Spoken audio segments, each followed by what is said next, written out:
Why is understanding verb tenses, like perfect and continuous, difficult? Imagine trying to follow a story that jumps back and forth in time without clear clues. That's what understanding verb tenses, especially perfect and continuous, can feel like. These tenses are tricky because they combine different parts of a verb to show when an action happens and how long it lasts. Let's start with the basics. Verb tenses tell us when an action takes place. There are simple tenses for actions at a specific time, like I walk or I walked.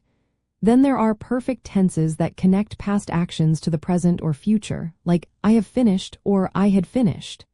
These use the auxiliary verb, have, plus the past participle of the main verb.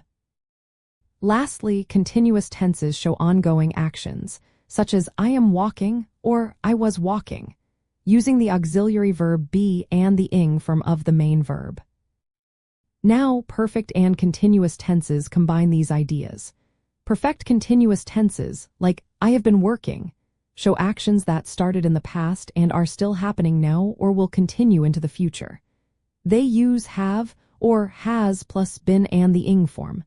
These tenses are more complex because they requiring understanding multiple parts working together. One reason they are hard to learn is their structure. They need more words and correct order, which can confuse learners.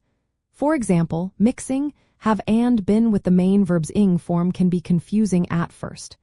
Another reason is understanding the time relationship.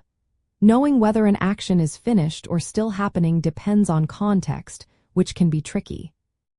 For example, I have eaten means the action is complete, but I have been eating suggests it might still be happening or just finished. Language differences also play a role. Some languages don't have as many verb forms or use them differently, making it harder for non-native speakers to grasp these tenses.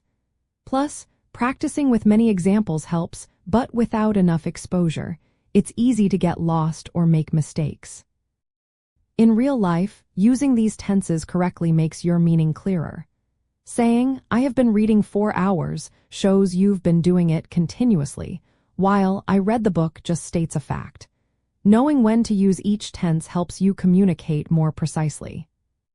So, understanding verb tenses like perfect and continuous is tough because of their complex structure, the way they show time relationships, and how they depend on context.